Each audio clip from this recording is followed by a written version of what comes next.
Bien, je crois que nous pouvons y aller. Mesdames, Messieurs, bonsoir. Bonsoir à nos amis qui sont dans la salle. Bonsoir à ceux qui sont un peu plus loin.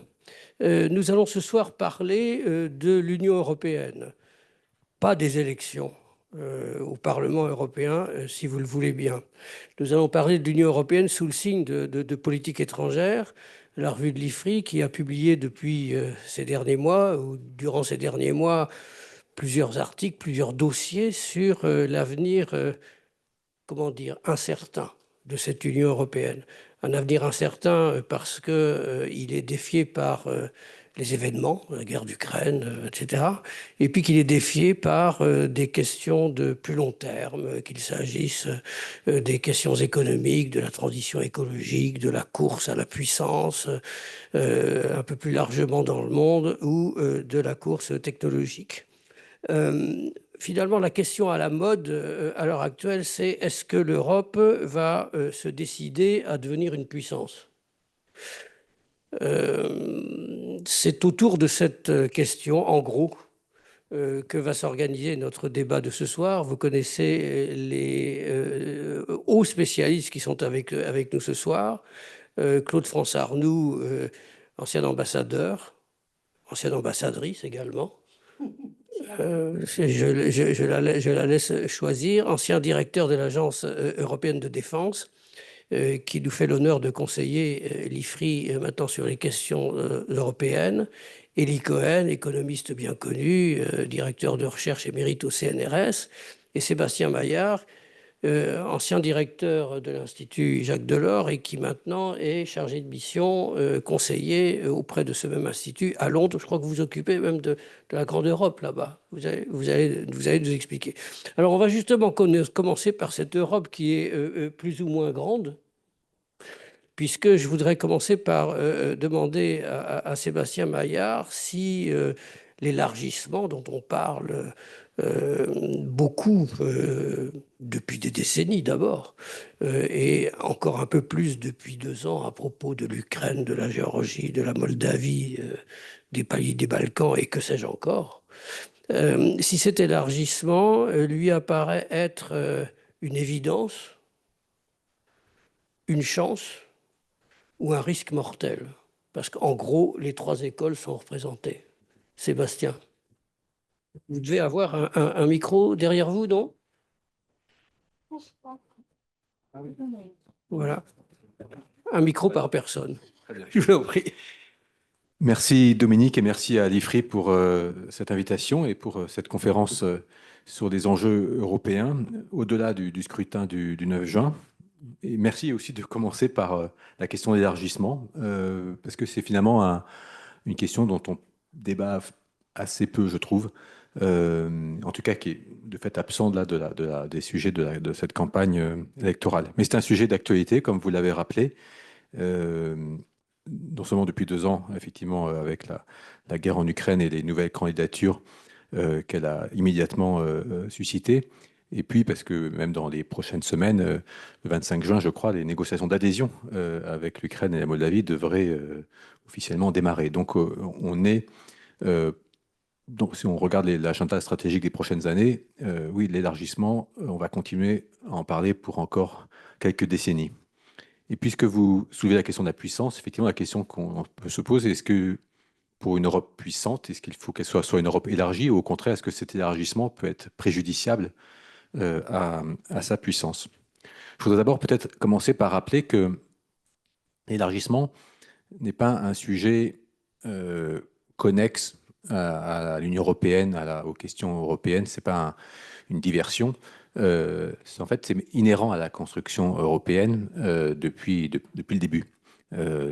Si on relit la déclaration Schuman, si on se tourne vers ce qu'on appelle les pères fondateurs ont dit, il y avait d'emblée une visée continentale à l'Union, au projet d'Europe unie.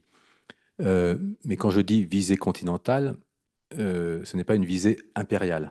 Et c'est ça toute la différence et je dirais la singularité de ce processus d'élargissement qui a vu en effet l'Europe passer de 6, 9, 10, 12, 15, 25, 27, 28, et puis maintenant à nouveau 27.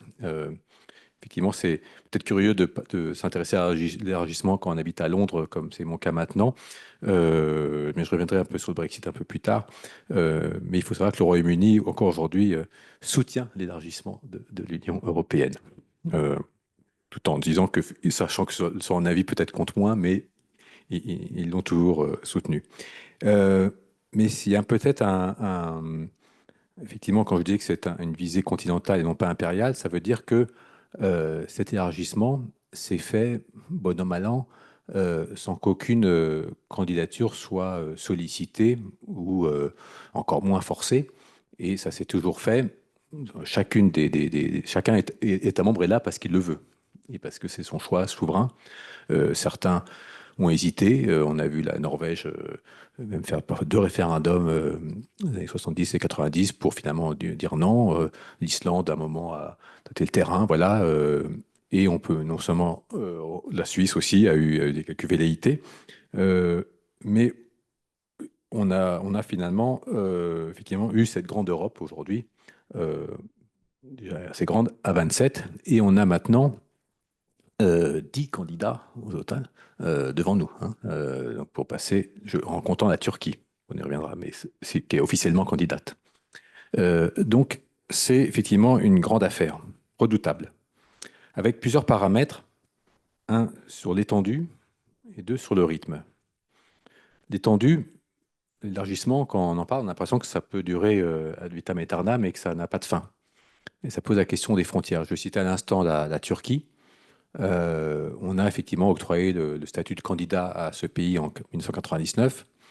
On a même après démarré les négociations d'adhésion qui, depuis 2016, sont gelées. Et depuis, on fait semblant que ce pays est candidat, qui lui-même fait semblant de l'être, mais on voit bien qu'on est dans une totale impasse et que on ne voit pas du tout comment les choses pourraient évoluer. En tous les cas, c'est peut-être quelque chose qu'il faudra clarifier. Mais ça pose bien la question d'où s'arrête l'Europe. Et je ne sais pas si la géographie seule peut répondre à cette question, mais même pour la question de dernièrement, la Géorgie, qui a obtenu aussi le statut de candidat, indépendamment même des manifestations qui s'y déroulent actuellement, on se demande est-ce que finalement l'Union européenne peut aller aussi loin que le Caucase. Et je ne démarrerai pas ici le débat si le Caucase est en Europe ou en Asie centrale et autres, mais en tous les cas, on voit bien les limites. Il y a eu un cas très clair dans les années 80, le Maroc a été candidat et on lui a dit tout de suite au Maroc, vous n'êtes pas un pays européen manifestement, donc ce n'est pas le cas a été vite réglé. Mais il y a donc la question de l'étendue et la question du rythme qui est pas anodine puisque bien sûr les candidatures elles arrivent, on peut pas comme elles ne sont pas sollicitées, on ne peut pas forcément savoir quand est-ce qu'elles vont arriver, mais après bien sûr il y a tout le temps qu'on prend pour les traiter.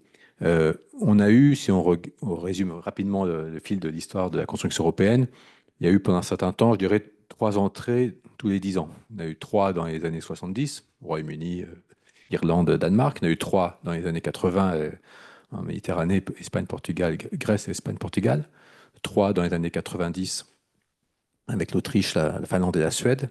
Et puis, on l'a fêté il y a 20 ans, il y a 20 ans, le 1er mai 2004, tout d'un coup, ce qu'on appelle le Big Bang, 15 à 25. Et après 27 avec Roumanie et Bulgarie. Ça, effectivement, c'était un saut énorme d'un coup. Et je pense qu'il y a eu en fait 2 erreurs dans l'élargissement, de mon point de vue, la manière dont ça a été mené. Peut-être effectivement passer de 15 à 25 d'un coup pour la capacité d'absorption de l'Union européenne et même pour l'opinion publique, c'était rude. C'est aussi difficile de croire que 10 pays sont prêts en même temps, presque miraculeusement. Et puis, inversement, pour les Balkans, qui sont candidats depuis, ouais, à qui on promet l'adhésion depuis 2003, depuis le sommet Thessalonique, là, on va pour le coup vraiment trop lentement. En tout cas, donc ça fait 20 ans qu'il ne s'est rien passé à part l'entrée de la Croatie en 2013. Donc, soit on va trop lentement, soit on va peut-être trop vite. On s'est rendu compte qu'une fois que la Roumanie et la Bulgarie étaient rentrées, oui, peut-être qu'on était allé un petit peu vite, puisqu'une fois que le pays est dedans, les réformes nécessaires pour être vraiment aux normes que l'Europe exigerait se deviennent difficiles. Donc, en tout cas, c'est un paramètre qui n'est pas évident à gérer. Mais surtout, le plus grand changement peut-être est la question de la finalité de l'élargissement se repose. Euh, Jusqu'à maintenant, je disais que c'était donc inhérent à la construction européenne et en quelque sorte, l'Europe euh, a tiré malgré elle. En tout cas, c'était exemplaire. Encore une fois, c'était sa vocation d'unir les Européens. Mais c'était plutôt, je dirais, l'idée d'étendre l'existant. Et donc, d'ailleurs, on reprend l'acquis communautaire tel qu'il est, et on se met dans le moule de l'Union européenne. Et on peut dire que ça a marché. Je veux dire que si on fait le bilan aujourd'hui de où en est la Pologne 20 ans depuis son entrée, euh, en termes de croissance, d'économie, de prospérité, de niveau de vie. Et on fait souvent cette comparaison, on regarde le PIB par habitant. Je ne voudrais pas être trop sur le terrain économique parce qu'il y a des éminents spécialistes sur ce panel, mais si on regarde le PIB par habitant de l'Ukraine et de la Pologne à la chute du mur, enfin aux 90, et aujourd'hui, effectivement, le parcours est radicalement différent. Alors, c'est peut-être pas que grâce à l'élargissement, mais n'empêche que l'entrée dans le marché européen et dans l'Union européenne euh, à apporter. Et si vous allez en Irlande, au Portugal ou en Pologne, ils vous parleront de comment le niveau de vie a été boosté par l'adhésion à l'Union européenne. Donc ça a eu cet effet-là sans bouleversement majeur. Et je voudrais insister sur peut-être une idée peut-être contre-intuitive, c'est que l'Europe à 27 fonctionne. Elle marche. L'Europe à 27 prend plein de décisions. Si on regarde si on fait le bilan de cette législature qui vient de se terminer, c'est assez impressionnant de voir tout ce qui a été décidé. Je ne dis pas que ce sont des bonnes ou mauvaises décisions. Euh, et on va pas faire tout le bilan de la législature. Il y en avait 89 actes législatifs à la dernière session du Parlement sortant, mais l'Europe à 27 décide. Et même si vous parlez avec la RP bruxelloise, on décide même plus à 27 qu'à 15. Donc, effectivement, on décide par contre plus à 27 qu'à 28. Donc, ça dépend qui est à table. Hein. Vous voyez la différence. Donc il y a ça. Mais la finalité change puisque avec les demandes d'adhésion de l'Ukraine, de la Moldavie et de la Géorgie, on arrive sur d'autres territoires. Et je dirais que l'élargissement bute sur des réalités géopolitiques que jusqu'alors il n'avait pas trop voulu tâter. Euh, c'est d'ailleurs déjà par l'accord d'association avec l'Ukraine en 2014 et le Maïdan qui avait suscité on allait en quelque sorte, on empiète sur la entre guillemets sphère d'influence russe sur le monde russe. Donc je suis un peu long, mais je voudrais juste insister pour dire que l'élargissement, on parle de la fin de l'Europe naïve, s'il y a eu peut-être une fin de l'innocence ou de la naïveté, c'est sur l'élargissement, puisque là, on arrive en terrain hostile. Et ça m'a frappé que la première chose qu'ont voulu faire l'Ukraine quelques jours après son invasion, c'est demander l'adhésion, presque comme on demande l'asile politique, en quelque sorte. On veut se réfugier dans l'Union européenne pour sauver sa démocratie, sa souveraineté nationale. Et ça, c'est quelque chose je dirais, nouveau dans la manière dont c'est abordé la chose. Et nous-mêmes, vu de France, vu d'autres États membres, on pense à l'élargissement en termes géopolitiques. Et on le voit, on dit que si ce pays n'est pas avec nous, il sera peut-être contre nous. Il vaut mieux avoir la puissance agricole ukrainienne chez nous, dans l'Europe, que côté russe. Donc c'est effectivement une façon d'aborder l'élargissement en termes sécuritaires complètement différente d'avant. Et je pense que ça va vraiment changer. En fait, jusqu'à maintenant, l'élargissement s'inscrivait dans un projet qui était même depuis le début, mais là, l'élargissement s'inscrit dans une Europe qui est elle-même en pleine mue à cause de la guerre en Ukraine, à cause de la question russe, qui va être la grande question qui est devant nous non seulement pour les questions de défense et économique qui nous impliquent, qui nous obligent à s'affirmer davantage comme puissance aussi face aux autres rivalités. Les Balkans, je terminerai par là. Si les Balkans n'intègrent pas l'Union européenne, on voit aussi le jeu de rival et d'influence qu'il y a dans cette région, avec Xi Jinping était dernièrement en Serbie.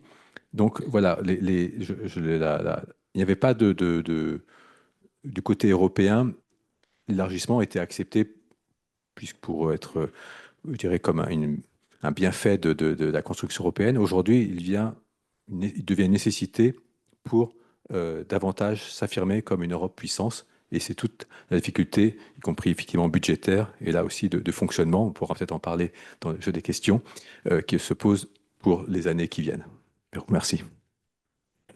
Merci beaucoup Sébastien. Merci aussi d'avoir, avec le mot budgétaire, fait une transition habile. De toute façon, on va y revenir avec un débat entre vous après ces exposés préliminaires. Donc ça, c'était la dimension géopolitique, si je puis dire, de la puissance. Il y a une dimension économique de la puissance. Donc, cher Eli Cohen, il se dit que la puissance, et d'ailleurs dans votre article, vous le dites, que l'Union européenne est en train de devenir une puissance économique. Est-ce que les rails sont tout droits ou qu'est-ce qui pourrait arrêter non, l'Union je sur pose cette... la question à la fin de mon article de savoir si l'Europe va devenir une puissance économique. Parce que la situation de départ n'est pas celle-là. Il y a quelques années, les choses étaient assez simples. Lorsque le Royaume-Uni faisait encore partie de l'Union européenne, l'Europe était la première puissance économique mondiale, tant par la taille du marché intérieur que par les marchés extérieurs, les exportations, que par le PIB, etc. Quelques années après, et ce n'est pas simplement l'effet du départ du Royaume-Uni, les choses ne sont plus du tout les mêmes. Je regardais les chiffres récemment. Il y avait, pardon, après la Deuxième Guerre mondiale, une dynamique de rattrapage des États-Unis par l'Europe. Année après année, il y avait ce mouvement de rattrapage qui est en marche. Puis il y a 20 ans, ça s'est un peu arrêté. Et depuis 10 ans, ça s'est inversé. C'est-à-dire l'écart se creuse de nouveau entre les États-Unis et l'Europe. Donc qu'est-ce qui se passe? Pourquoi les États-Unis croissent plus vite que l'Europe? Pourquoi cette dynamique du rattrapage est arrêtée? C'est une question qui se pose et qui en tout cas est une première réponse à la question de l'Europe puissance. Non, l'Europe ne devient pas une puissance. L'Europe est en train de régresser économiquement relativement aux États-Unis. Et pour vous accabler tout à fait, sur les 2 dernières années, alors là, ça devient flagrant, lorsqu'on regarde les dynamiques de productivité, l'écart entre les États-Unis et l'Europe s'est creusé de 6 points. C'est-à-dire, pendant que les États-Unis continuent à faire des gains de productivité, nous, en Europe, on est en panne. Donc, dynamique du rattrapage arrêtée, dynamique de l'intensification de la croissance par les gains de productivité inversée, il y a vraiment une situation qui devrait faire réfléchir et qui, en tout cas, permet de garder le point d'interrogation sur Europe puissance. Alors, pourquoi cet état de fait? La première réponse, je crois, c'est de dire qu'il n'est pas dans l'ADN de la construction européenne de devenir une puissance économique. On n'a pas fait l'Europe pour ça. Quand on a fait l'Europe après-guerre, ça a été d'abord pour essayer de mettre fin à ce qu'on appelait la guerre civile européenne. On a voulu pacifier les relations entre pays européens. On a abandonné toute logique de puissance, de grande puissance. Et il était même de bon ton de se moquer des prétentions de la France à jouer à la grande puissance avec sa bombinette. Donc, ce n'était pas ça la perspective. Et je dirais même que la perspective économique, c'était une perspective d'intégration, c'est-à-dire de démantèlement des barrières internes et pas du tout de constitution de champions européens, de rayonnement européen dans le monde. Et donc, on s'est plus appliqué à faire un marché de la concurrence libre et non faussée que de faire une zone économique intégrée avec ses champions européens. Et vous vous souvenez comme moi de déclarations outragées des commissaires européens, Vestager et compagnie, disant non, nous ne recherchons certainement pas la constitution de champions européens. L'idée de champion européen était quelque chose qui lui écorchait les oreilles. Et juste une petite anecdote pour vous amuser. Je me souviens d'un colloque auquel j'avais participé à Bruxelles sur les politiques de la concurrence, qui avait été inauguré par Mme Nelly Kroes, je crois, et qui est arrivée à la tribune en nous disant qu'elle était très fière parce qu'elle venait de recevoir une délégation chinoise qui venait apprendre nos méthodes de régulation de la concurrence. Je veux dire, lorsque vous entendez des choses pareilles, vous vous dites non, c'est pas demain que l'Europe puissance va naître, hein, franchement. Donc non, ce n'est pas dans notre ADN, ce n'est pas la politique qui a été poursuivie par les autorités européennes. Et même lorsque, à certains moments, comme avec le traité de Maastricht, etc., on voulait introduire un petit peu de politique industrielle, etc., il y avait tout de suite, on a mis un chapitre, mais c'est surtout pour ne pas le respecter, hein. C'est juste pour faire plaisir aux Français, etc. Donc voilà, ce n'est pas dans notre ADN et ce n'était pas le projet initial et ce n'est pas ce qui s'est réalisé depuis l'après-guerre. Alors pourquoi les choses peuvent changer? Alors en fait, l'histoire frappe à nos portes pour plusieurs raisons. Une raison qu'on va longuement développer tout à l'heure, c'est l'arrivée de la guerre sur le territoire européen et donc des réflexions sur l'impératif de défense, sur la nécessité d'une cohésion renforcée, etc.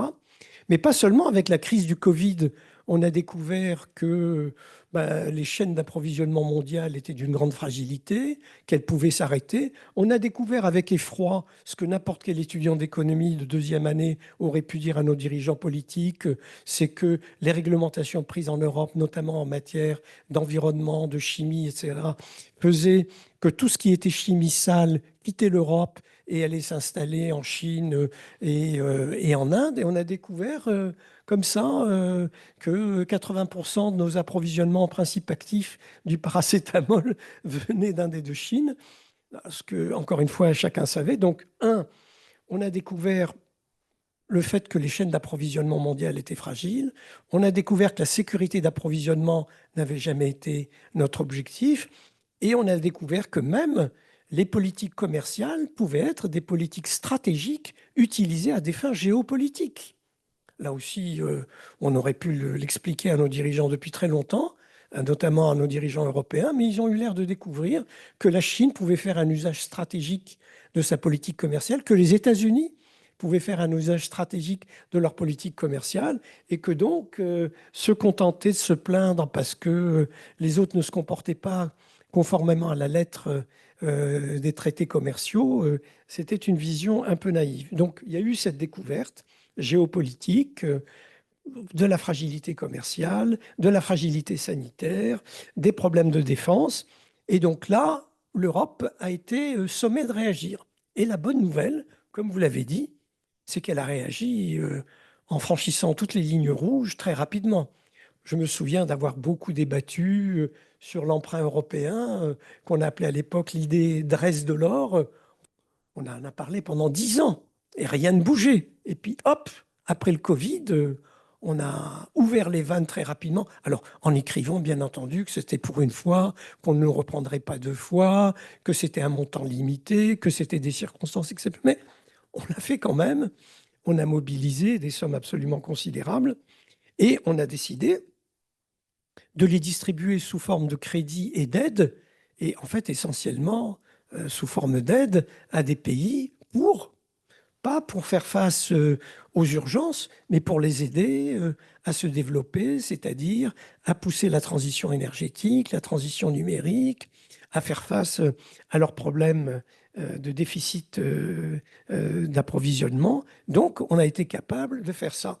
Si bien que vous voyez comme l'humeur peut changer rapidement, alors qu'on avait débattu pendant des années de fédéralisme budgétaire et qu'on avait expliqué longuement pourquoi ce n'était pas possible. Lorsqu'il y a eu cette ouverture d'emprunt de 280 milliards d'euros, on s'est mis à parler d'un moment hamiltonien. C'est-à-dire par la dette commune, l'Europe allait entrer dans un processus fédératif. Vous voyez comment on passe d'un État extrême à l'autre. Alors bien entendu, il n'y a pas eu de suite et le budget européen reste très modique puisqu'il représente 1% du PIB européen, et il reste très débattu et concentré dans des activités qui sont des activités de redistribution agricole et d'équilibre territorial. Donc, première réaction, faire face à ces bouleversements de l'environnement et prendre des décisions dans l'urgence. Et puis après, bizarrement, on a commencé à réfléchir. Au niveau européen, on s'est dit, oui, certes, il y a un problème de pénurie, de rupture d'approvisionnement, mais c'est dû à quoi? Et donc, à Bruxelles, on a commencé à étudier toutes les grandes filières industrielles pour essayer de voir maillon de filière par maillon de filière, quels étaient nos points faibles. et pour essayer de voir comment on pourrait monter des actions correctrices. Et donc, on a commencé à parler de choses obscènes, relocalisation, réindustrialisation, préférences européennes, mesures coercitives à l'égard des pays qui ne respectaient pas des accords commerciaux, contrôle des investissements. Enfin, vraiment, le chemin intellectuel fait en quelques mois a été absolument impressionnant. Et comme si ce n'était pas suffisant, on a carrément mis les pieds dans le plat et on a commencé à dessiner une politique industrielle européenne et on a lancé ce qu'on appelle les fameux PIEC, dont vous avez tous entendu parler, ces programmes d'intérêt industriel européen commun.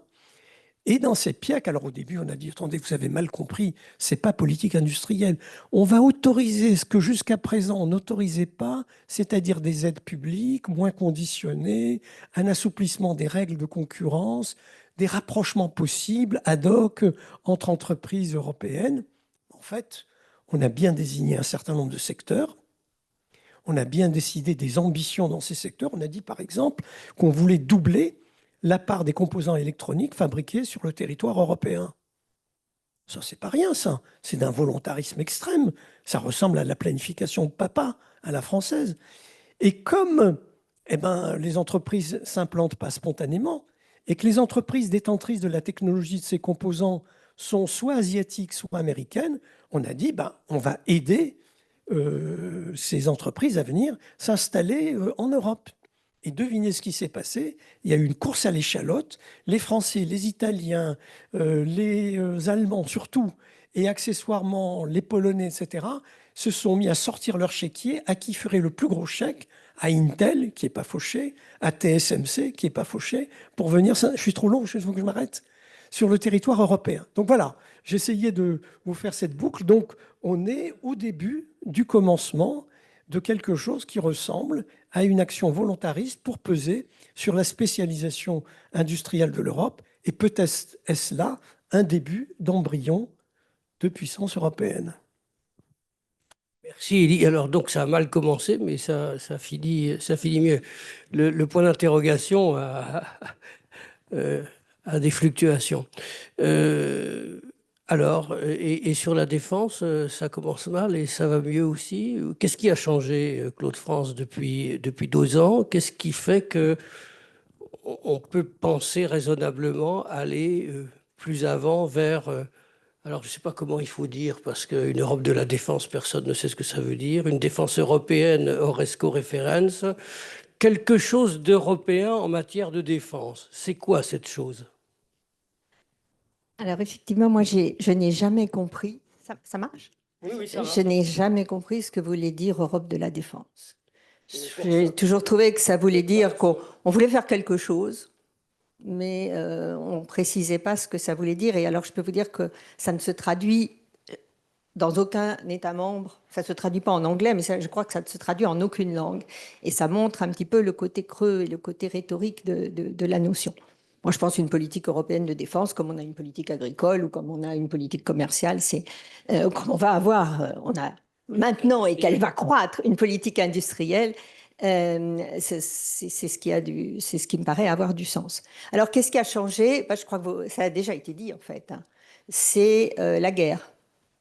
C'est le retour de la guerre, et pas n'importe quelle guerre, parce qu'on a mené des opérations militaires. Depuis des décennies, la guerre ne s'est jamais arrêtée, mais c'est la guerre sur notre continent. C'est la guerre symétrique. On avait pris l'habitude des guerres asymétriques. Je me rappelle, au moment de la Serbie, nos généraux parfois disaient « Ah, c'est une armée puissante ». Oui, c'était quand même l'armée serbe face à l'OTAN. Donc on ne pouvait pas appeler ça symétrique. C'est une guerre avec un risque d'escalade, donc qui nous concerne directement, avec une implication des membres de l'Union européenne, et avec un risque d'escalade qui peut aller jusqu'au nucléaire. Donc ça, c'est effectivement quelque chose qu'on avait complètement oublié pendant des décennies et qu'on n'a jamais voulu regarder d'un point de vue européen, parce qu'on ne le regardait que d'un point de vue de l'Alliance Atlantique, de l'alliance avec les États-Unis. Et donc l'autre élément nouveau, c'est une guerre avec toutes ses caractéristiques où il y a une hypothèse non négligeable qui serait celle d'un non-engagement américain, ce qui est différent d'un retrait américain de l'OTAN. Quand vous écoutez des Américains, ils vous disent, mais non, on a passé une loi, ça sera très très difficile pour tout président, et notamment pour le président Trump, de se retirer de l'OTAN, parce qu'il lui faudra un vote au Congrès. Mais il n'a pas besoin de se retirer de l'OTAN. Il peut rester dans l'Alliance Atlantique, dans le traité, et pour autant qu'il n'y ait pas d'engagement militaire de l'OTAN, puisque, comme on le sait, l'article 5 ne prescrit pas, même en cas d'attaque, un engagement, une solidarité de nature militaire. À la différence, j'y viendrai dans un instant, du traité de l'Union européenne, qui, dans son article 42.5, prévoit que si un État membre est attaqué, les autres États membres doivent intervenir de manière militaire, doivent le défendre militairement. Donc ça fait effectivement une énorme différence dans la vision qu'on a. On a quand même un scénario possible, avec une probabilité importante, qu'on ait à s'engager dans un conflit militaire symétrique, avec escalade, et seul, entre Européens. Alors, encore une fois, c'est pas forcément une grande. On peut discuter de la probabilité, mais en tout cas, on peut pas nier que ça en soit une, et que du coup, il faille s'y préparer. Donc ça, c'est le plus grand changement. Ce qu'on oublie un peu, alors je crois que sur ce point-là, personne ne parle du retrait américain de la même manière en Europe, mais je crois que tout le monde en est conscient. Même les pays les plus atlantistes, peut-être ils en sont encore plus conscients qu'un pays comme la France, qui a toujours évidemment souhaité que s'il y avait un conflit majeur, on le fasse dans le cadre de l'Alliance, mais qui envisageait aussi la possibilité de le faire indépendamment et de répondre indépendamment et de manière autonome. Mais là où on a une vision un petit peu moins uniforme entre pays européens, c'est que pour certains des États membres, le conflit, c'est la Russie. Et c'est la Russie pour des décennies, voire même pour des siècles. C'est le conflit séculaire. Et pour d'autres, je crois comme nous, mais aussi les Espagnols, les Italiens, c'est toute une série de conflits qui sont tous mortels. Enfin, qui sont tous éminemment dangereux, et donc que ce soit au sud, que ce soit éventuellement dans le Pacifique. Donc c'est pas uniquement, il ne faut pas se préparer à la guerre contre la Russie pour des siècles et des siècles, comme on a tendance très normalement à se le dire quand on a vécu ça tout au long de son histoire. Nous, les Russes sont venus chez nous quand on les a attaqués. L'autre élément, c'est que c'est une situation où donc l'Europe doit se réarmer. Elle s'était totalement désarmée. Et notamment, d'une certaine manière, l'OTAN était une machine à désarmer, parce que l'OTAN mettait des cibles extrêmement ambitieuses en matière de capacité de défense, mais en même temps, personne ne les respectait. Et on se faisait pardonner. Ask for forgiveness. Donc on se faisait pardonner en achetant américain, et éventuellement, quand il y a eu des opérations comme l'Afghanistan, en allant en Afghanistan. Donc, du coup, il y a eu ce confort, et c'est évidemment un choc énorme que d'avoir à se réarmer, et à se réarmer de manière très rapide. Donc ça, c'est pour le choc, et dans un contexte financier difficile, ou un énorme effort de réarmement. Alors, on parle de passer à 2% du PIB, 3% du PIB, et en même temps, on dit, ah oui, mais dans les États sérieux, on en est à 5% ou à 6%, donc c'est là qu'il faudrait aller. Et donc, comment on dépense-t-on 3% ou 5% du PIB quand on a la situation financière qu'on a? Alors, ça, c'est le point de la vision. Maintenant, peut-être les moyens. Alors, il faut que je surveille Dominique quand il va faire des signes d'impatience. Donc, on parle de Zeitenwende en Allemagne. Et on s'est dit que le changement historique, il avait lieu dans tous les pays européens. Ça, l'expression du chancelier, elle remonte à plus d'un an, un an et demi. C'était 2008. Oui, ça fait presque 2 ans. Et donc, quels sont les résultats? C'est-à-dire, on parle d'économie de guerre. Je pense que qui nous regarde de l'extérieur ne peut pas considérer qu'on ait une économie de guerre. Du moins, j'espère qu'ils ne considèrent pas, parce que sinon, ça ne les impressionnerait pas beaucoup. Donc, si M. Poutine se dit c'est ça le résultat de l'économie de guerre, bah, allons-y, faut pas se gêner. Donc, on dit qu'on passe à une économie de guerre, mais en fait, on n'y est pas passé. Et alors après, on cherche les moyens de le faire. Et là, je dirais que quelques pistes. Et l'ennui, je trouve, c'est qu'on on se pose trop de problèmes existentiels ou de problèmes institutionnels ou de problèmes un peu rhétoriques. Est-ce qu'on doit faire un pilier européen de l'OTAN? Moi, j'ai toujours pensé que ça n'avait pas de sens parce qu'à l'OTAN, il n'y a qu'un pilier. Enfin, ce n'est pas un pilier du coup. Il y a la construction, c'est que nous sommes commandés par les Américains pour notre sécurité. Donc, si on ne peut pas enlever le pilier américain, sinon il n'y a plus de construction, il n'y a plus d'architecture.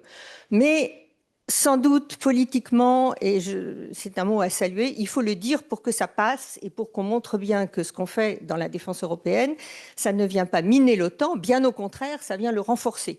Donc même si ça ne veut pas dire grand-chose, je crois que le terme a sa valeur, il a sa valeur politique et il a la valeur de rassurer tout ce qu'on fera au contraire dans un cadre européen. Au contraire, ça renforcera l'OTAN. Maintenant, comment on le fait si on est d'accord pour dire qu'on a, notamment pour les capacités militaires, c'est-à-dire pour l'armement et ce qui accompagne l'armement, on doit le faire dans un cadre européen, dans le cadre de l'Union européenne. Parce que des cadres européens qui ne soient pas l'Union européenne, moi, je n'y crois pas beaucoup. Le non institutionnel qui a beaucoup séduit, notamment à Paris, je crois que ça ne donne pas grand-chose. Ça donne des initiatives qui sont, là encore, plus rhétoriques. Enfin, suivez-nous, nous les Français, on sait. D'ailleurs, on l'a vu, ce que ça donne en Afrique. Mais donc, si on fait en européen, là, pour le moment, ce qui est sur la table, c'est, eh bien, on va communautariser la défense. En gros, c'est ça. Et il y a eu d'excellentes choses de fait, notamment qui se sont appliquées pour monter en puissance sur des domaines aussi essentiels que les munitions. Mais donc pour l'avenir, la Commission, on peut dire que c'est courageux d'ailleurs, a proposé juste avant finalement qu'elle ne parte, et juste avant qu'il n'y ait plus de Parlement, un règlement communautaire sur la défense européenne. Et là, je crois que ça demande réflexion. Et ce qu'on va faire, on va monter en puissance et on va se réarmer sur la base d'un règlement. Moi, je ne le crois pas, parce que d'une part, un règlement, c'est du temps relativement long, surtout quand on est dans une année, on ne doit pas en parler, mais quand même, on est dans une année d'élection. Donc d'ici qu'on ait un Parlement, il faut voir le Parlement qu'on aura, qui ne sera pas forcément le plus allant à pousser une défense européenne. On ne parle pas des élections, mais on entend des candidats dire qu'ils vont tout bloquer. Dans les domaines où ils sont, dans tous les domaines d'ailleurs, mais on peut imaginer particulièrement dans le domaine de la défense. Donc, avoir un processus législatif qui nous mène à un an et demi, alors que ce qu'on joue maintenant, c'est le soutien à l'Ukraine, notamment avant les élections américaines, pendant la campagne telle qu'elle est en train d'évoluer. Et donc, c'est du tout de suite. Et donc, ça ne passe pas par la procédure législative ordinaire et par les aléas que cela comporte. Deuxièmement, la défense, c'est quand même d'abord les militaires. Je vois qu'il y en a quelques-uns dans la salle. C'est quand même, ce qui compte, c'est de savoir quels sont les besoins de nos militaires. C'est eux qui doivent le définir. Et donc, on ne va pas traiter ça comme on traite les autres politiques. Donc, là encore, je ne vais pas rentrer dans le détail. Il ne s'agit pas de faire de l'institutionnel, mais la défense doit partir d'un besoin militaire et elle doit nous donner des résultats à la fois tout de suite et en même temps préparer le long terme. Parce que dans le tout de suite, il y a un problème que je voudrais quand même mentionner parce qu'il est central, c'est si nous n'avons pas les capacités qui nous permettent de répondre, d'aider l'Ukraine et de reconstituer des stocks suffisants pour se préparer à une éventuelle escalade qui nous toucherait alors même qu'on aurait donné des capacités et des armements à l'Ukraine, alors qu'on n'en a pas en quantité suffisante. Donc, la tentation, et ce n'est pas une tentation, c'est 80% des acquisitions depuis l'agression de la Russie de l'ensemble des pays européens se font hors de l'Union européenne. Et à l'intérieur de ces 80%, la très grande partie, c'est aux États-Unis, un petit peu en Israël et un petit peu en Corée. Donc là, il faut aussi qu'on trouve un moyen de répondre à ça. La préférence européenne, je pense que c'est quelque chose qui maintenant... Pourtant, ça fait des décennies qu'on en parle, nous Français, mais c'est quelque chose qui commence à se comprendre. L'indépendance, comme vous l'avez, l'autonomie stratégique ou la non-dépendance, comme vous l'avez dit, on l'a vécu sur le Covid, et donc maintenant on comprend mieux ce que ça veut dire. Cela dit, il faut qu'on trouve un moyen de répondre au fait qu'on ne peut pas dire qu'on est de l'Ukraine si on n'a effectivement pas suffisamment de munitions et d'équipements pour pouvoir les lui transférer. Et donc, à la fois de travailler sur l'immédiat en prévoyant des exceptions, mais aussi en s'assurant qu'on a une espèce de catalogue. C'est-à-dire, c'est pour ça que la Commission propose quelque chose auquel on avait pensé depuis très longtemps, depuis 2013, depuis plus de 10 ans, c'est-à-dire l'équivalent du Foreign Military Sales américain, c'est-à-dire un système où de gouvernement à gouvernement, on se fournit des armements. Ça, on pourrait l'envisager tout de suite si on a un catalogue de ce qui se fait. Et donc, j'insiste sur, je ne veux pas rentrer dans des précisions trop techniques, mais donc on a à la fois un besoin de faire tout de suite. Je crois que la procédure législative, dans les circonstances historiques que nous vivons, communautaire ne le permet pas, donc il faut le faire tout de suite. Alors vous avez dit que j'ai dirigé l'Agence européenne de défense. Dans l'Agence européenne de défense, elle a été créée pour ça. Le traité est d'une ambition extraordinaire dans la description de l'Agence européenne de défense. Elle peut, 3-4 États membres, ou 10, ou tous, peuvent décider qu'ils vont monter un programme demain. Ils ont besoin de l'autorisation de personne, sauf des ministres de la Défense, heureusement. Donc ils ont besoin que les ministres de la Défense décident, ils n'ont pas besoin du Parlement européen, ils n'ont pas besoin d'un vote au Conseil, ils n'ont pas besoin de la majorité qualifiée, ils le font demain. Donc je crois vraiment que dans ce moment clé, où on parle de défense européenne, mais en fait il faut le faire tout de suite, il faut utiliser ce qu'on a. Alors, on a un instrument, encore une fois, qui est très ambitieux sur le papier, qui a quelques défauts, dont celui, à mon avis, d'être présidé par le haut représentant. Mais ça, c'est encore un autre sujet. Mais qui permet d'avoir tout de suite des programmes. On l'a fait sur les munitions. Et puis, qui permet, en utilisant tous les instruments communautaires, surtout si on se décide d'avoir une politique industrielle, pour préparer l'avenir et pour, effectivement, réduire nos dépendances. Merci beaucoup, Claude France. Merci à tous les trois. Pour lancer un peu la discussion, avant de donner la parole à la salle, je voudrais vous poser à chacun une question provocante. Ne le prenez pas mal, vous n'y répondrez pas. Sébastien, demain, après-demain, la Biélorussie devient démocratique. Ça arrivera bien un jour. Elle pose sa candidature à l'Union européenne. Qu'est-ce qu'on dit? Vous voyez bien que je ne vous demande pas une réponse, mais je vous demande d'élaborer un peu les critères que vous avez ébauchés tout à l'heure, géographiques, de valeur, etc. Élie, ma question sera encore plus courte, c'est où sont les sous?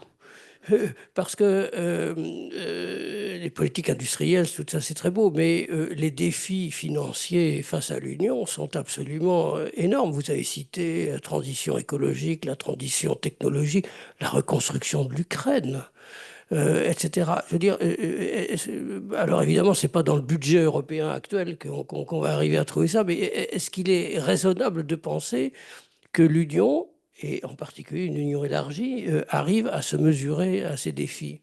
Et puis Claude France, alors finalement, je ne veux pas vous entraîner vers le désespoir, mais est-ce que le landscape, le paysage que vous dessinez, ça n'est pas finalement ce que nous avons aujourd'hui, avec un peu plus d'armement produit par les Européens,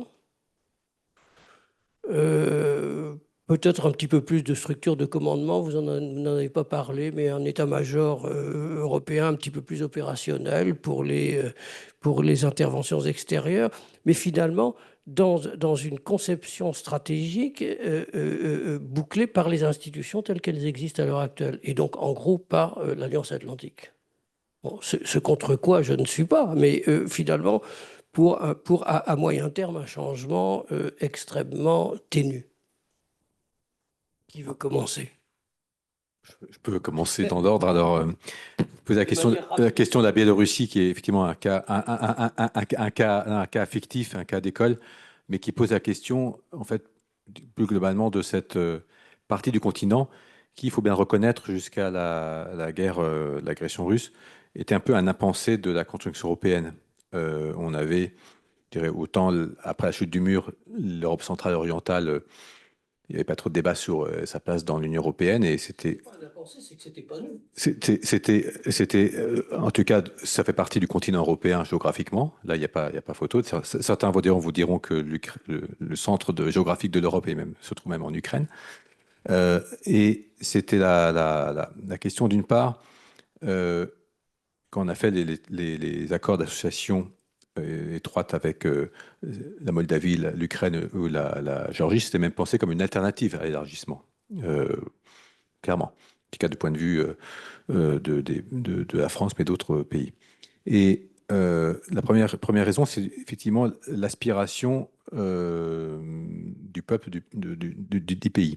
Moi, ce qui m'a frappé là, dans le cas biélorusse, c'est qu'il y a eu beaucoup de manifestations en 2020, de me souvenir, après la réélection de Loukachenko. Et on a vu beaucoup de drapeaux biélorusses, mais jamais de drapeaux européens. Il n'y avait pas de demande manifeste, contrairement à ce qu'on voit en Géorgie aujourd'hui, par exemple, d'adhésion. Donc, la première raison, c'est que le pays, que les citoyens y aspirent. Et ce qu'on voit à Maïdan, on n'a pas vu effectivement à Minsk. Donc, ce n'est pas, même dans l'opposition, à ma connaissance, quelque chose qui est demandé. Après, le pays deviendrait démocratique au sens de démocratie libérale, puisque c'est la condition. Le Portugal, sous Salazar, voulait rentrer dans les communautés européennes, on lui a refusé, parce que c'était ça. C'est pareil pour Franco, pareil pour le régime des colonels. C'est une condition d'être une démocratie. Donc, il y a ce critère-là. Après, on ne dit pas que c'est garanti à vitam aeternam, mais faut que le peuple en ait envie, que ce soit une démocratie, que la demande soit faite. Et ensuite, effectivement, il faut que nous, on en ait envie et qu'on voit notre intérêt dans l'histoire. Euh, Là, ce qui me frappe dans le cas des candidatures actuelles, c'est qu'il y a un fossé grandissant entre le message politique et la réalité juridique. Je m'explique. Dès le début, on a dit à l'Ukraine, et Van der Leyen, la première, a dit, vous êtes les bienvenus, vous êtes dans la famille européenne, l'Europe c'est l'Ukraine c'est l'Europe, et nous allons, ce sera fait, ça va se faire. Et je le disais au début, les négociations d'adhésion ne sont pas encore ouvertes, hein.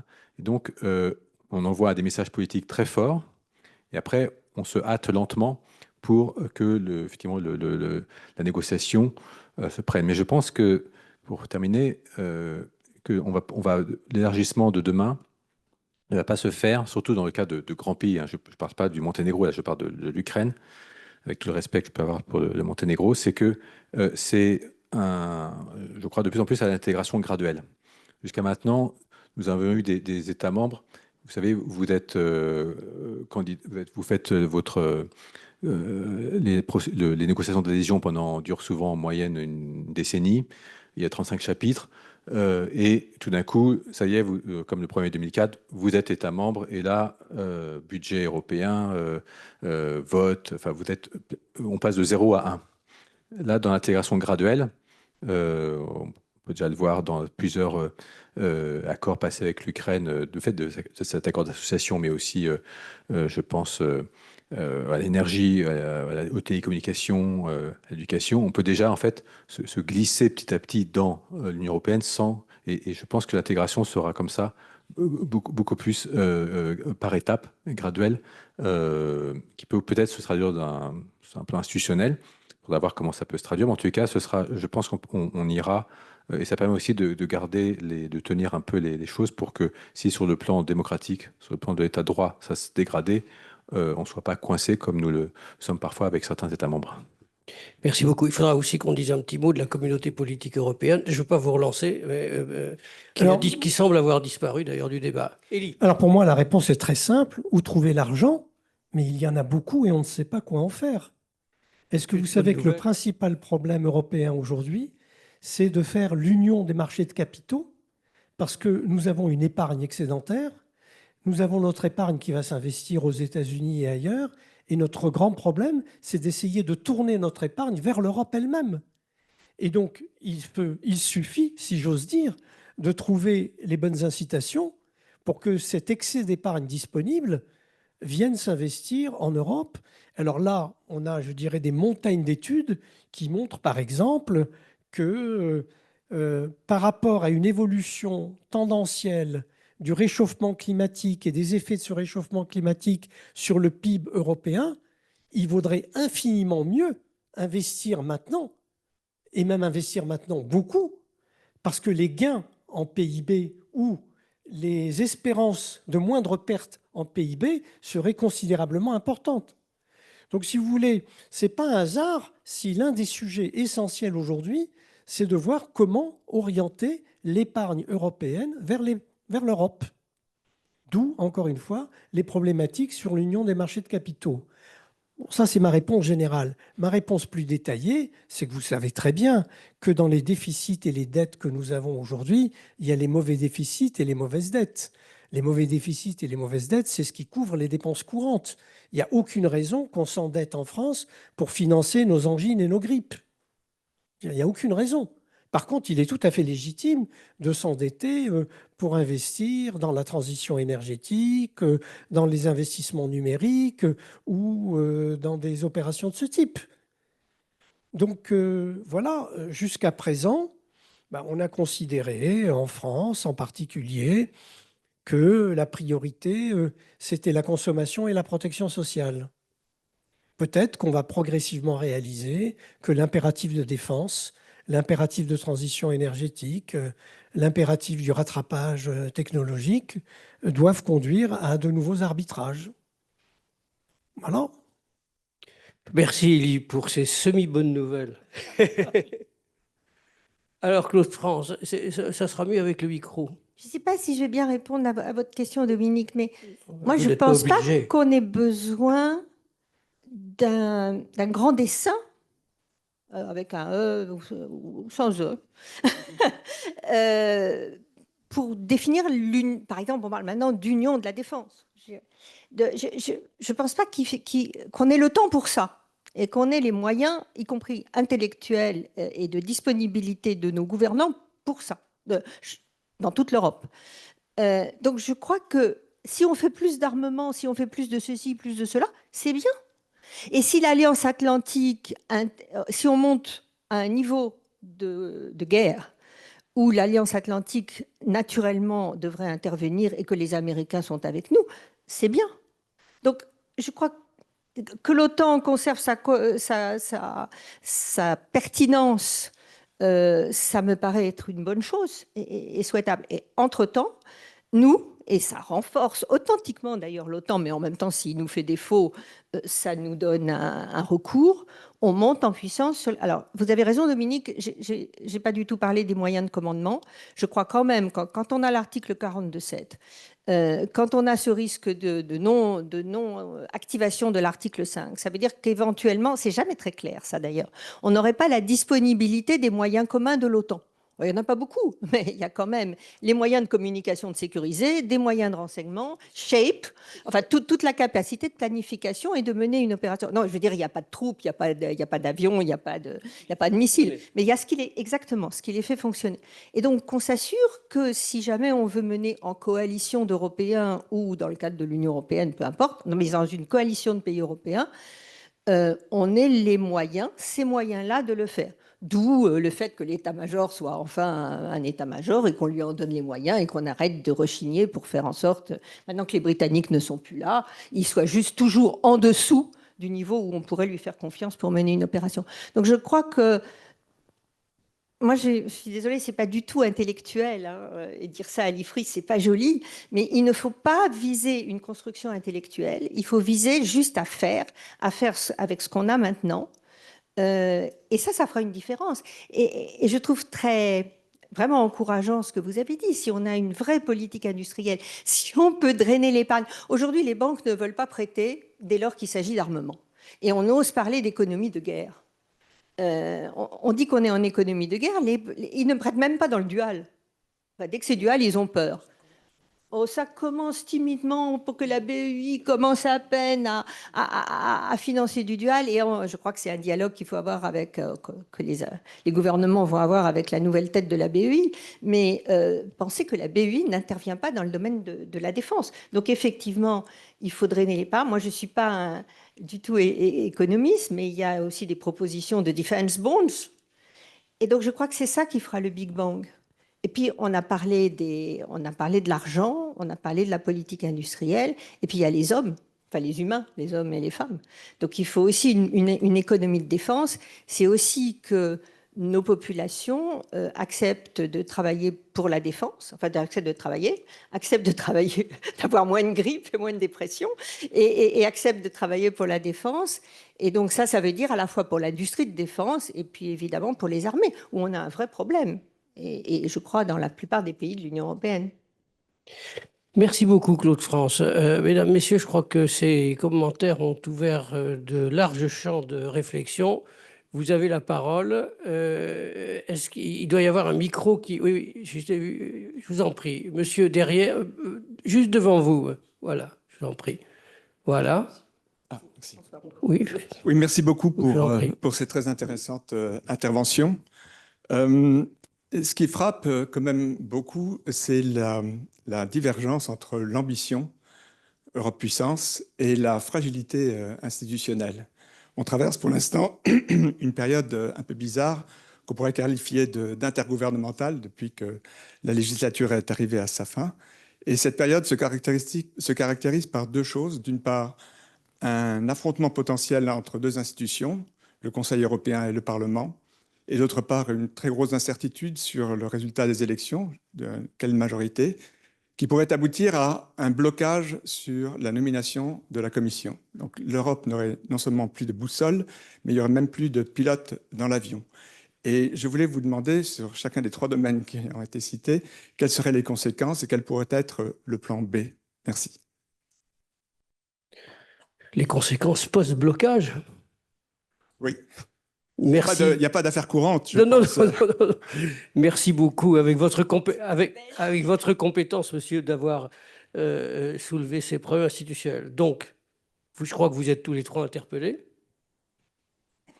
Allez. Oui, je vais commencer à répondre Courage. à François Roux. Je ne partagerai peut-être pas un diagnostic aussi pessimiste, mais c'est une hypothèse et un scénario effectivement qu'il faut avoir en tête, mais sur l'Europe ingouvernable après les élections européennes. Par définition, on ne connaît pas le résultat. En tout cas, quand je vois les sondages depuis le début, je me dis qu'il y aura une majorité stable possible, peut-être étriquée, mais possible. Je ne vois pas effectivement à ce stade aussi d'autres présidents de la commission possibles que celle qui sortante. En tout cas, il n'y a pas à ce stade, on ne voit pas beaucoup de plan B se murmurer, mais il faudra voir. En tous les cas, le Conseil européen va lui-même évoluer au fil des années. Il y a des élections en Belgique. Il y aura un nouveau gouvernement les Pays-Bas qui arrivent, avec les élections en Bulgarie. Donc effectivement, je sais que pour des questions d'élargissement dont je parlais, l'unanimité nécessaire à chaque étape, parce que l'élargissement, c'est une machine à veto. Il y avait 35 chapitres. Pour les ouvrir et les fermer, il faut l'unanimité des 27. Donc 27 fois 35 fois 2. Ça fait quand même beaucoup de possibilités de bloquer un ou un autre le processus. Donc oui, c'est pour ça d'ailleurs qu'on se hâte d'ouvrir les négociations d'adhésion avant la présidence hongroise. Pas tant pour des Balkans, parce que la Hongrie est très favorable à l'entrée des Balkans, mais en ce qui concerne l'Ukraine et Moldavie. Donc oui, sur la question d'élargissement, je pense que ce sera différent. Et je pense aussi que le Parlement, on a parlé de l'état de droit et du respect de l'état de droit, la conditionnalité de l'état de droit, notamment aussi pour l'ensemble du budget européen.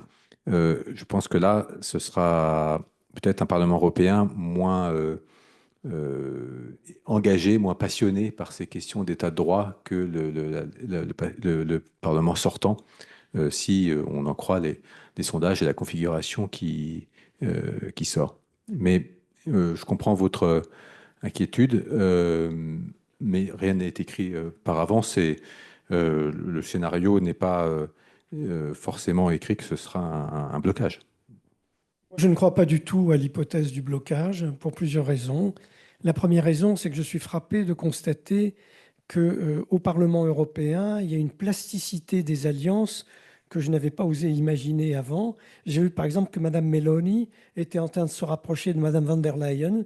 Si on m'avait dit qu'une dirigeante néo-mussolinienne allait... Dans l'autre sens. Oui, non, enfin, peu importe. Je veux dire, cette hypothèse même que Mme Meloni puisse soutenir Mme von der Leyen est quelque chose qui n'entrait pas dans mes cadres avant. mais ça prouve que la malléabilité de la politique italienne est en train de gagner au niveau européen. Et donc, moi, je ne suis pas très pessimiste là-dessus. Premier élément de réponse. Deuxième élément, je suis très frappé de constater qu'il y a un jeu de pouvoir entre les trois pôles de pouvoir, et quand l'un s'affaiblit, l'autre se renforce. Et donc, on peut avoir une situation dans laquelle le Conseil jouera un rôle plus important que la Commission ou que le Parlement. Et enfin, d'un point de vue économique, c'est ma troisième réponse, les budgets européens sont des exercices qui se font sur 5 ans, 7 ans, et donc on a une programmation à moyen terme qui est à l'œuvre. Donc l'hypothèse du collapse par blocage institutionnel, je ne le vois pas trop. Claude France. Moi, je n'ai pas besoin de me prononcer sur cette hypothèse, est-ce qu'elle existe ou pas. Par contre, dans le domaine de la défense, je trouve que c'est plus simple. Parce qu'effectivement, c'est pour ça que j'ai parlé d'un projet de règlement, on peut faire sans. Et donc, il y a le Conseil européen qui pilote, c'est vraiment l'esprit des traités, puis c'est la réalité quand même politique. Et puis, il y a le Conseil. Et puis, j'ai parlé de l'Agence européenne de défense, elle a besoin de rien. Ah si, elle aurait besoin qu'on pense à son futur chef, enfin son futur... Alors, son futur directeur exécutif, parce que c'est cette année. Donc, les hommes comptent. Moi, plus je vieillis, plus je suis convaincue que dans l'histoire, ce sont non pas les hommes ou les femmes, mais les individus comptent. Et donc, il faut choisir les bons individus. Pas en dire plus, et à tous les niveaux, au niveau politique, mais aussi au niveau plus modeste des fonctionnaires. Donc, l'Agence européenne de défense, elle fonctionne de toute façon. Le Conseil européen, il fonctionne de toute, ou pas, mais il a montré sa résilience de toute façon. Donc, je pense que c'est plus facile de répondre dans le domaine de la défense. Alors, effectivement, sur le plan budgétaire, les engagements sont sur 5 ans, mais il y a quand même effectivement certains crédits qui vont s'arrêter en 2025 et d'autres en 2027. Donc, il pourrait très bien y avoir un creux sur la disponibilité de crédits budgétaires communautaires sur les questions de défense. Mais c'est de toute façon petit par rapport à ce qu'est l'effort aujourd'hui des États membres en matière de défense, et encore plus petit par rapport à celui qu'ils devraient faire. Donc dans le domaine de la défense, et à mon avis ça peut peut-être s'extrapoler hors du domaine de la défense, ce qu'on appelle par simplification l'intergouvernemental fonctionnera. S'il y a des problèmes de nomination, eh bien, encore une fois, il y a le Conseil européen, et puis il y a des outils comme dans le domaine de la défense, l'Agence européenne de défense, où si on fait monter en puissance l'état-major, eh bien, on peut le faire, là encore, sans Parlement européen. Un mot, mais juste un mot. Juste pour rebondir sur la remarque sur la plasticité des partis au sein des groupes politiques, effectivement, il faut bien avoir en tête que des groupes politiques sont constitués de partis nationaux qui eux-mêmes parfois changent d'un groupe l'un à l'autre. Souvenons-nous que le groupe de Mme Meloni, et le groupe où étaient les Tories britanniques autrefois, eux-mêmes avaient quitté le PPE puisqu'ils le trouvaient trop européen à leur goût. Inversement, le RPR autrefois était dans ce groupe CRE qui est aujourd'hui celui de Meloni et après a migré vers PPE. Donc, et un parti en Belgique comme la NVA est aujourd'hui dans ce groupe. Il n'est pas sûr d'y rester parce qu'effectivement, il le trouve parfois devenu trop extrême au goût de la NVA. Et la NVA elle-même a été autrefois chez les Verts. Donc, on peut imaginer beaucoup de choses. Bon, je vais prendre plusieurs questions parce que le début des questions est toujours un peu... et puis après, les mains se lèvent. Madame, je vous en prie. Et monsieur, oui, je vous ai tous vus. N'ayez pas peur.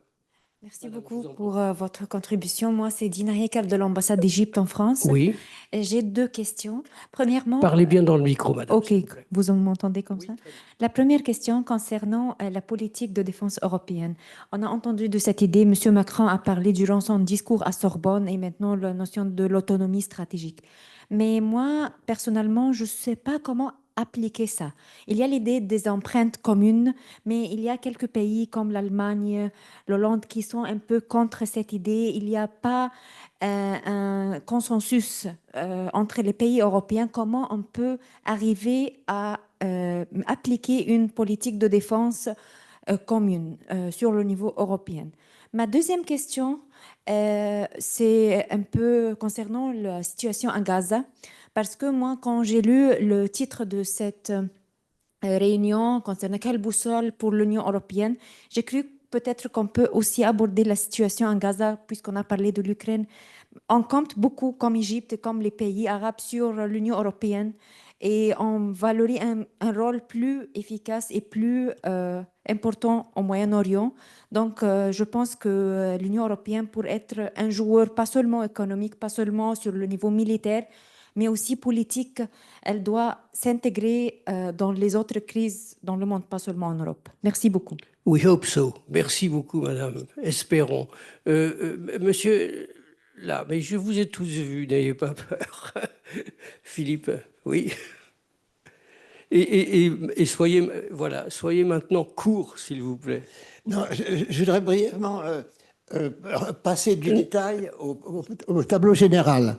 Au tableau général. Aujourd'hui, si on prend la situation en Ukraine, l'Ukraine est probablement au bord de l'effondrement. Et la Russie peut très bien obtenir une victoire. Et l'on voit que ça nous montre deux choses. Premièrement, que les nationalistes sont aussi vigoureux qu'ils l'étaient en 1914 ou au 19e siècle. D'un côté, on voit cette permanence et ce durcissement des nationalistes par la guerre. Mais en même temps, il y a toute une série de mécanismes qui ne fonctionnent pas. Je vais vous donner un exemple, les mobilisations. On voit que l'Ukraine a un énorme problème de mobilisation.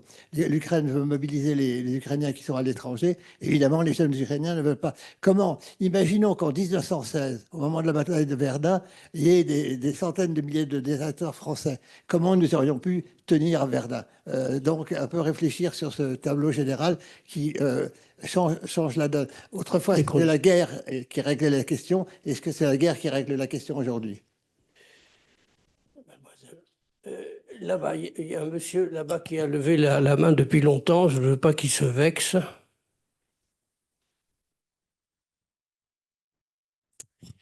Bonjour madame, bonjour messieurs. Je vous remercie de la qualité de vos interventions. Frédéric Meunier, moi j'enseigne la géopolitique. J'avais une question à vous poser. Alors vous avez bien pris précaution, en tout cas au début du débat, de dire qu'on ne parlerait pas des élections européennes, mais j'aimerais vous entraîner vers une autre élection. L'élection américaine, c'est un petit peu l'éléphant dans la pièce. Comment voyez-vous l'impact possible sur l'Union européenne de l'élection de Donald Trump? Bon. Je vois que nous avons passé la nuit ici. Voilà, il faut passer de l'autre côté, mademoiselle. Voilà, monsieur. Voilà, ils sont là. Merci beaucoup, Axel Kraus. Je suis journaliste américain à Paris très, très longtemps. Monsieur Cohen, vous cherchez longtemps pour trouver le mot Europower, la puissance européenne dans la Constitution, surtout pas regardons les paroles dès le départ de Jean Monnet, qui a dit qu'il faut commencer avec le charbon et l'acier. Bon, c'est parti. Ma question est la suivante. Vous avez minimisé un peu le rôle de la puissance européenne par les États-Unis, mais je peux vous citer au moins 3 secteurs dans lesquels moi et beaucoup de collègues ont travaillé depuis des années, où l'Europe est loin d'être, disons, une puissance secondaire, mais au contraire, une véritable puissance en face. Et ce n'est pas dans le domaine politique que je parle. D'abord, le domaine aérospatial. Airbus, the European Space Agency, the Eurofighter, etc., des projets européens qui ont créé une véritable puissance aéronautique redoutable. Deuxième domaine, l'agriculture. Vous demandez aux agriculteurs américains et ils disent les États-Unis nous embêtent beaucoup avec les prix, etc. D'ailleurs, pour rejoindre le premier domaine, Boeing et Airbus se sont battus pendant des années. Et là encore, un exemple de le pouvoir, la puissance européenne redoutable. Et troisièmement, vous demandez dans les banques centrales l'euro de l'euro, qui au départ était considéré comme une menace totale pour le dollar, a quand même se présenté aussi comme une puissance active. Donc 3 domaines où l'Europe puissance est primordiale. Et c'est un Américain qui le dit. Voilà, si vous voulez passer le micro, voilà. Monsieur, vous avez la dernière question. Capitaine de vaisseau brillant, SGDSN, vous avez évoqué lors de vos présentations, pour lesquelles je vous remercie, la guerre en termes de conflits conventionnels comme une hypothèse. Il y a une guerre, ou en tous les cas des attaques à l'heure actuelle qui existent, qui sont ce qui est appelé la guerre hybride, même si le terme de guerre va sans doute un peu trop loin, menée principalement par la Russie, mais par d'autres compétiteurs. Ça s'applique au champ économique. On peut penser à des investissements directs étrangers agressifs, à du vol de données, dans le champ du cyber, de la menace informationnelle, du sabotage même. Il me semble que l'Europe, que l'Union européenne apporte un vrai soutien aux États membres à l'heure actuelle. On peut penser au Digital Service Act, à Nice 2, un certain nombre de règlements qui doivent être transposés mais qui nous aident. Ces menaces vont augmenter sans aucun doute dans les années qui viennent. Peut-être même que c'est par là que Vladimir Poutine cherche à nous affaiblir plutôt que le conflit conventionnel. Est-ce que vous pensez que l'Europe sera au rendez-vous de cet accroissement, de ce qui deviendra peut-être effectivement une guerre hybride? Bien, merci, commandant. Écoutez, je crois que tout est sur la table. Vous ne vous vexerez pas, mesdames, messieurs, on ne pourra pas répondre à toutes les questions. Et vous ne pourrez pas répondre à toutes les questions. Voilà, vous avez 5 minutes chacun pour vous défendre. Élie? Oui, oui. Moi, je veux bien commencer. Alors, effectivement, j'ai dû très, très mal m'exprimer parce que j'ai commencé par dire que l'histoire économique de l'Europe et des États-Unis depuis la Deuxième Guerre mondiale, c'était l'histoire d'un rattrapage continu par l'Europe des États-Unis. Au sortir de la Deuxième Guerre mondiale, les Américains étaient hégémoniques d'un point de vue économique, commercial et technologique, et l'Europe était détruite. Et la reconstruction de l'Europe, ça a été, bien entendu, de reconstituer progressivement son potentiel économique, de devenir le leader mondial dans le domaine de l'automobile, de l'aéronautique, etc. Ça, c'était le processus de rattrapage. Ce que j'ai essayé de vous expliquer, pour être dans l'actualité, c'est que ce mouvement s'est interrompu il y a 10 ans.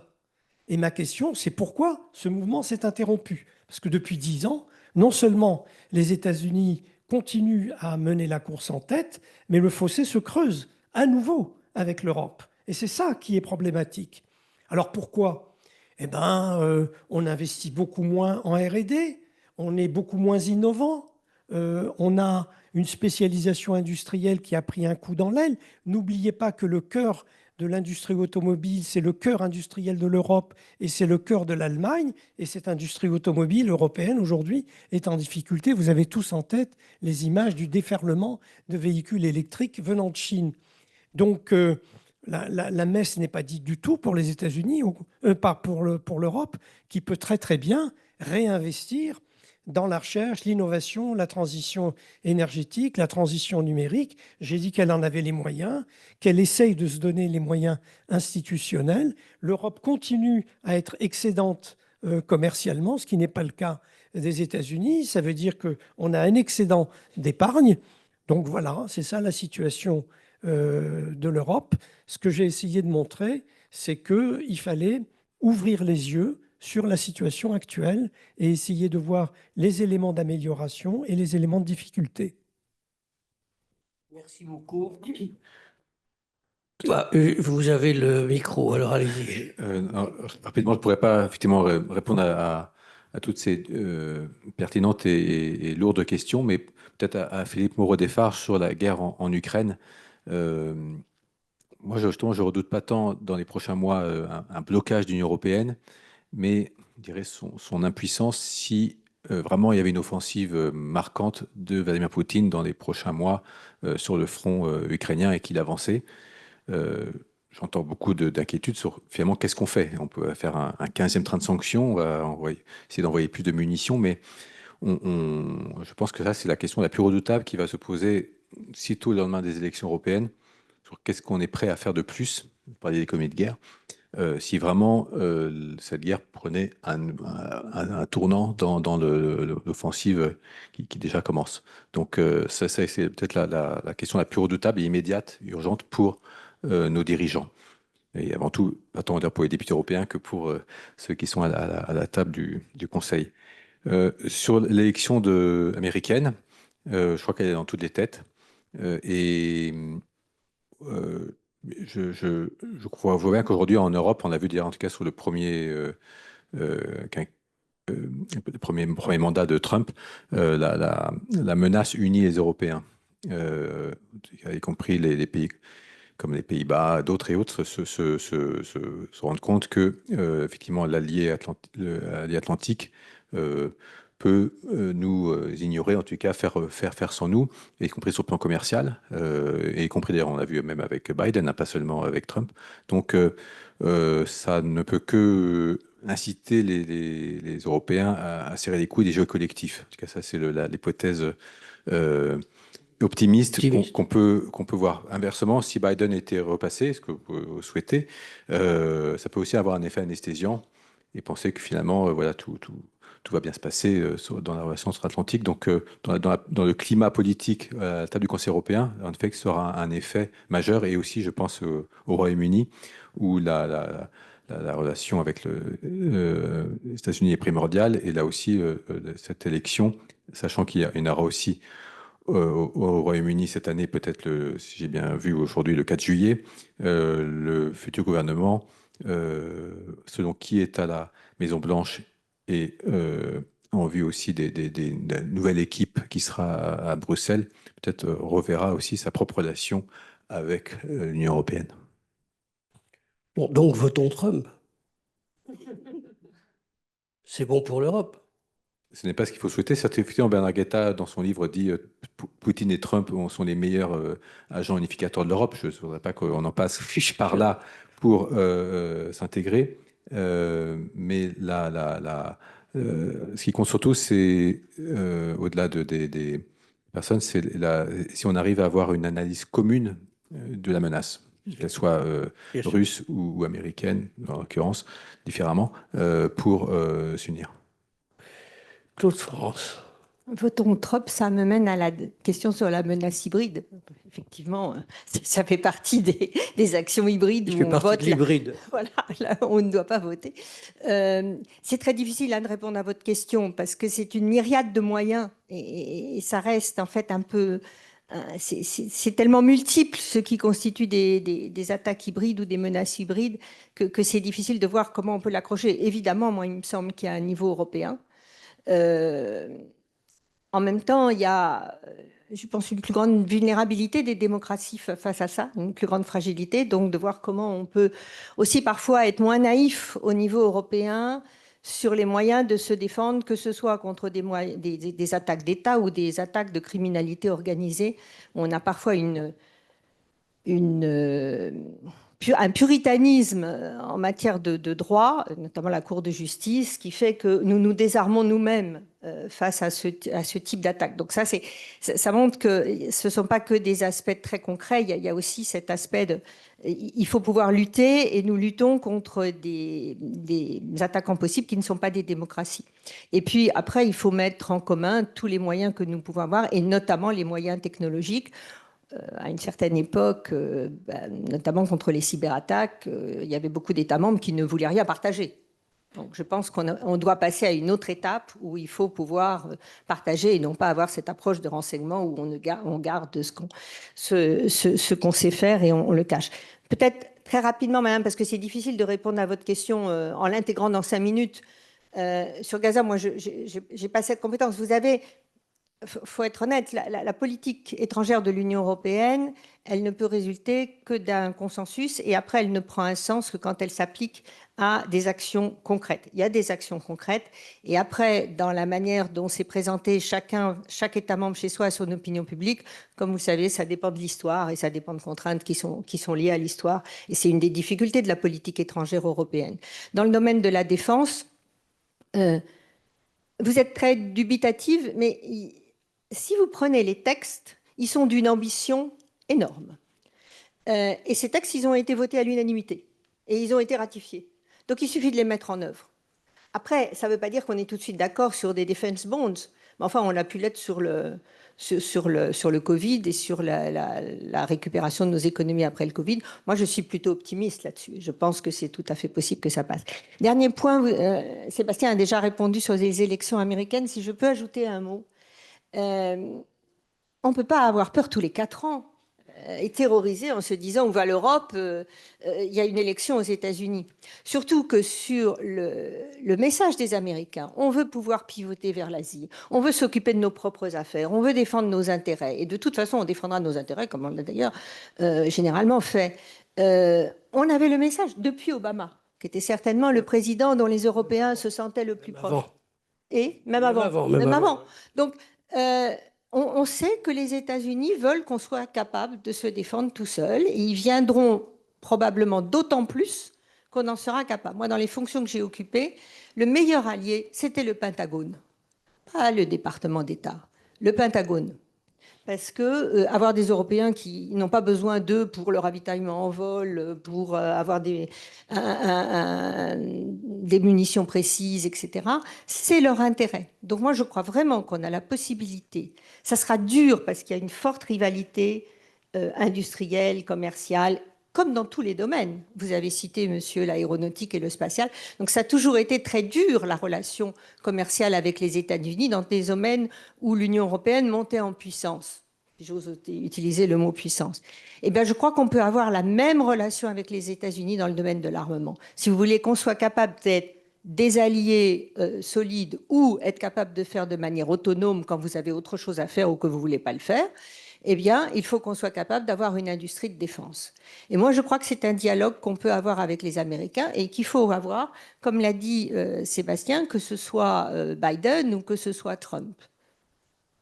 Merci beaucoup, Claude France. On ne va pas avoir peur tout le temps, mais de temps en temps, ça peut servir.